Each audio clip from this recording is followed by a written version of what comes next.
And we are live. Hello, everyone. My name is Afshawn, and today I'm going to introduce the alpha public release of MeshQL, a new and easy way to mesh. I hope this will help so many people in the CFD space, and I'm excited to just show you what I have. So let's get right into it.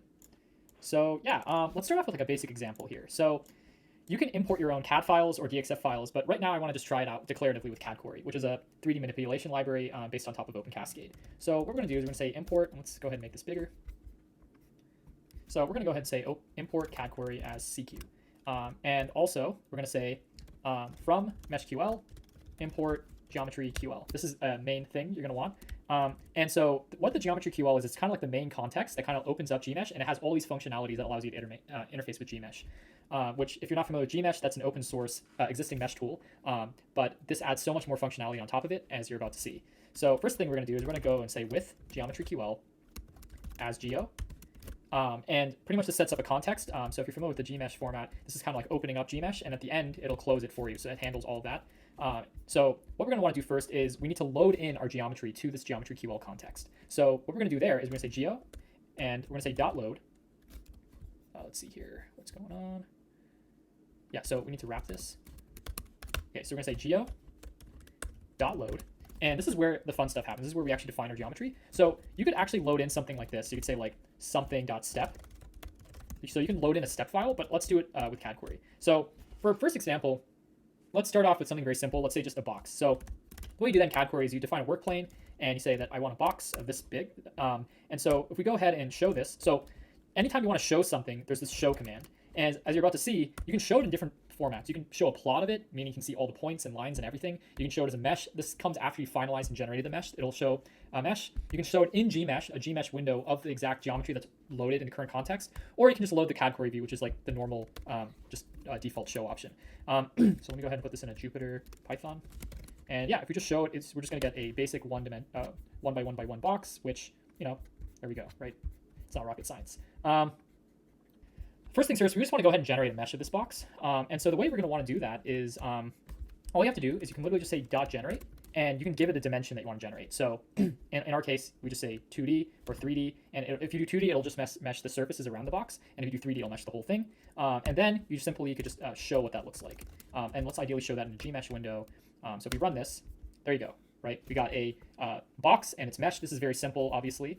And yeah, I mean, there you go. So the next thing is obviously like we want to be able to refine these meshes. Maybe we want to make these cells like smaller. So what do, right? So what you're going to want to do is you can actually select specific points, or you could select all the vertices. How are we going to do this? So in CAD Quarry, and there's a lot of docs in CAD Quarry about this already extensively, but there's this concept of quarry selectors. And quarry selectors are a way that you can actually select geometric entities with like saying, hey, I want the greatest Z value for this, or the least Z value, or give me the interior values, all the interior edges or exterior edges. And so there's all these different ways that you can actually interface and query these geometric objects. So let's see an example here. So for example, if I go to faces and I say, hey, give me the greatest Z face and show me that, what does that look like? There you go. So it selects the greatest Z face. So that's a way to do it. Or you can do the same thing with edges. So like select all the greatest Z edges. And there you go. You select all the greatest Z edges. And so it's very simple. Or you can say like all of the Z edges that are parallel. So how do you do that? You put a bar there for being parallel. So everything that's parallel to the Z will now get selected. And so all these selector strings are actually in the CAD Quarry documentation, which I'll link. And yeah, so this is a very basic thing of how you can use selectors to select what you want. So now going back to what I was saying before, how do we actually like refine these cells, right? Because like when we saw this whole thing, these cells are huge, and when we're trying to actually do something meaningful, obviously with a cube we don't care, but when we maybe have like a hole in here, we want to actually care about like what's around the hole. So what do? So what we want to do is select all of the vertices of interest, which in this case I just want to say all of the vertices. So I can go here and say vertices, and just to show you, that's selecting all of these vertices. So all the vertices are selected, and so what you see here is like a fixture, right? So once you apply a selector, until you say end, everything inside of this kind of context here gets the mesh operation applied to it, right? So what we're going to want to say is .set mesh size, and let's say that we want to set a mesh size of like 0.01, right? So if we run this now, ideally we're going to get hopefully a cube with smaller cells. So if we go look here, it's taking a little bit longer now, and that's because it's getting like finer cells. There you go. So you got smaller cell size. And you can even make that smaller and smaller as we go. So say 0.01, then that's going to obviously get smaller as well. And as you can see, it's like taking its sweet time. But yeah, I think that's the main takeaway with that. So you have a geometric operator for selecting things. That's what these selectors are, and then you have a mesh operation that can be applied. Cool.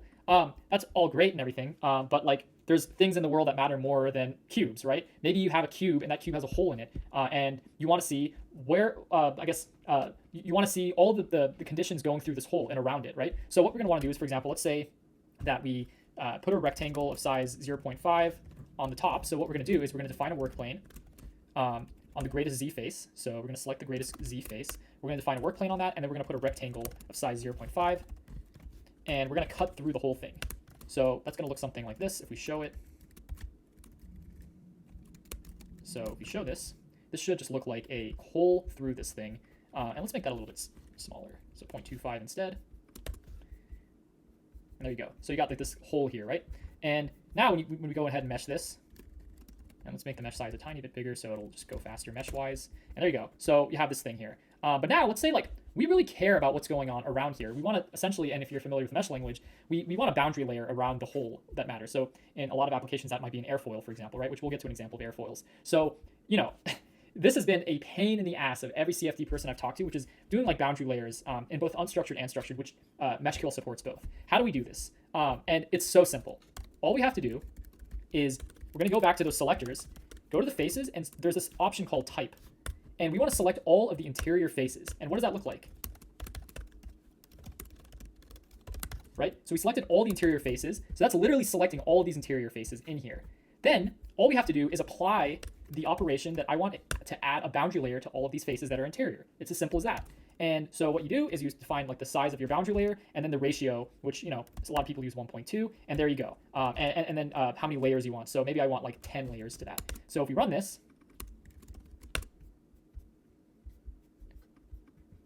that's a little bit too big. Let's make the boundary layer a lot smaller so that it's not sticking out of the cube.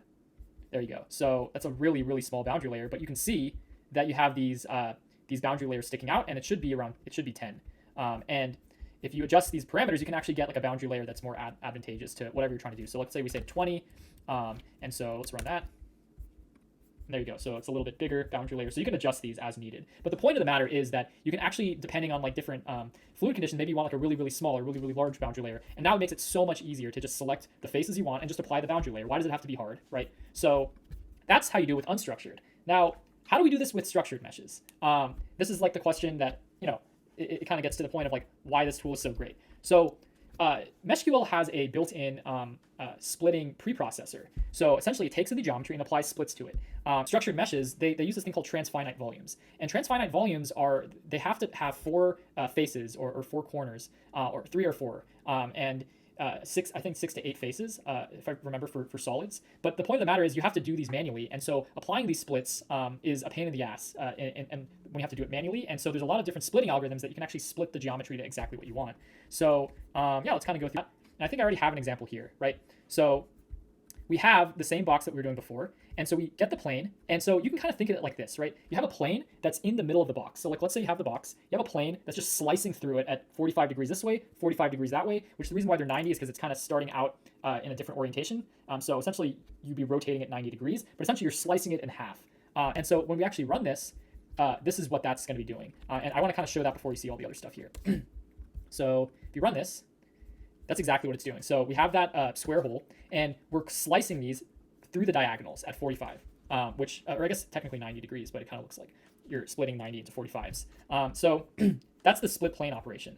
And now, as you can see, we have 1, 2, 3, 4 corners here, 1, 2, 3, 4, and so on and so forth. So now you can actually apply a structured mesh operation onto this. And with MeshQL, it makes it so easy to do this. Check this out. All you have to do is say set transfinite auto, and you can set a max and min amount of nodes, and it'll figure it out. And this auto recombines everything into polygons that's set to default true. And so if we run this,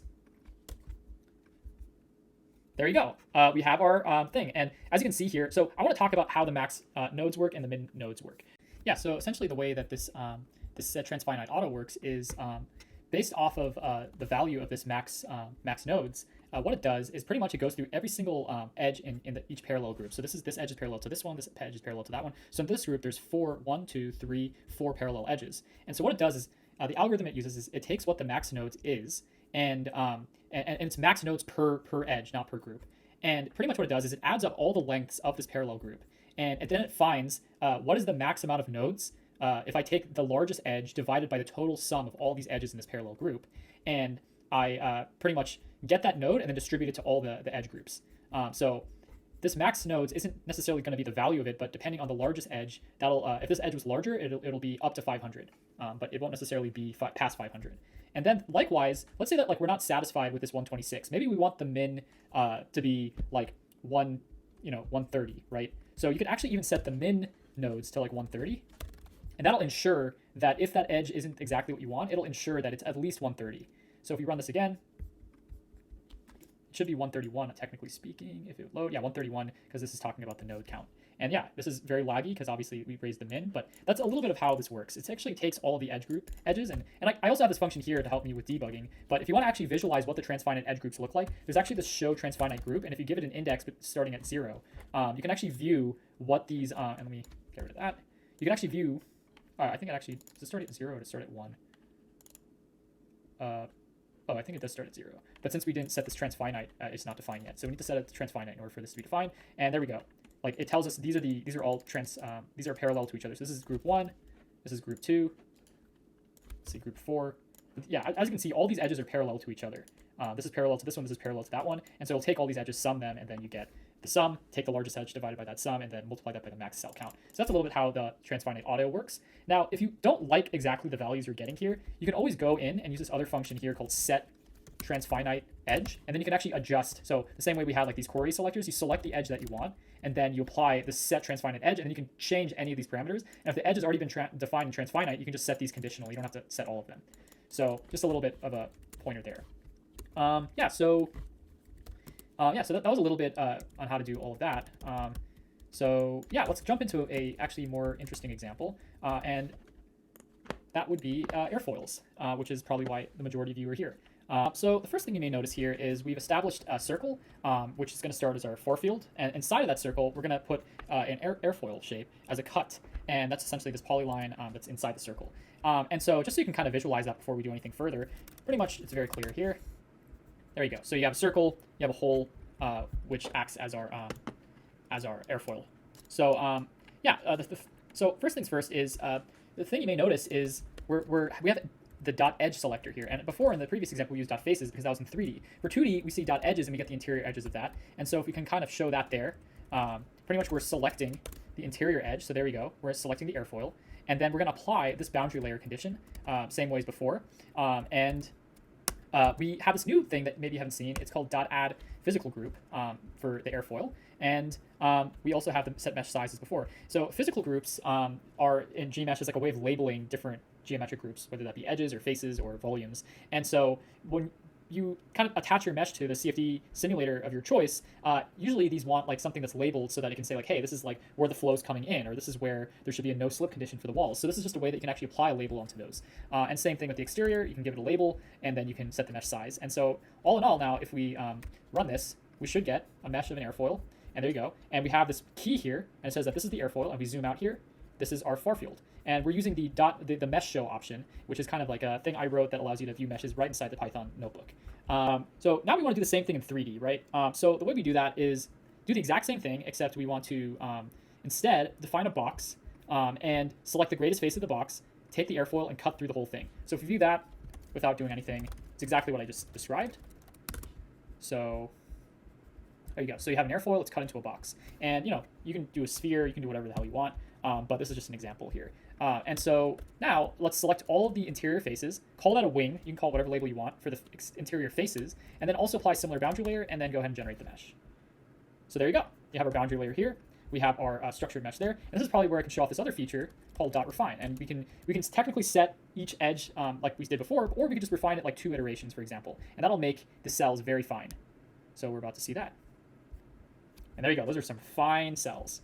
And so, yeah, I mean, that's kind of an example there. You can also smooth it too. You can say .smooth, and you can say how many iterations you want to smooth it, and it'll do the same thing. It'll kind of smooth the edges out a little bit and hopefully give you something that's smoother.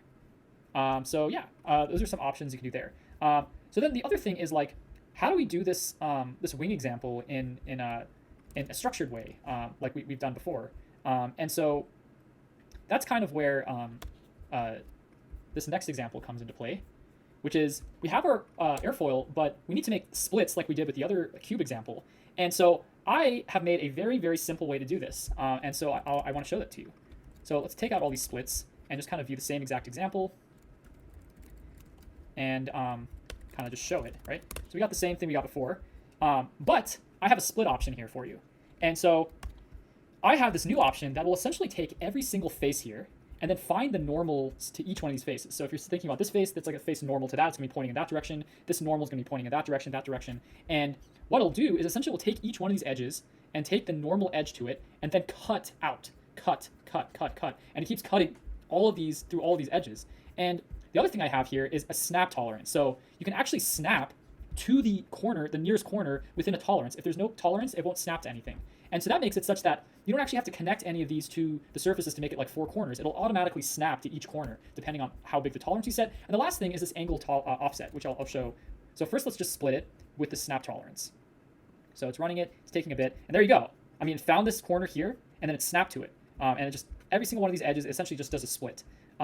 And so that's nice, but like maybe we want, instead of like it going like this, we want to maybe like kind of turn it a different angle. And kind of do an offset from what the angle of the offset angle of the normal is. So you can actually even apply like how big of an angle offset you want. Like you say, hey, I want it such that like there's a little bit of a 10-degree swish to these normal cuts. And so you can even apply an angle offset, and then these will get slightly kind of shifted up. And as you can see, they just did, which is nice. And so the other thing are these are just line cuts, very simple. So I want to kind of show you like how you can go about doing line cuts. So this kind of gets to the plot show view. So you can actually plot everything here.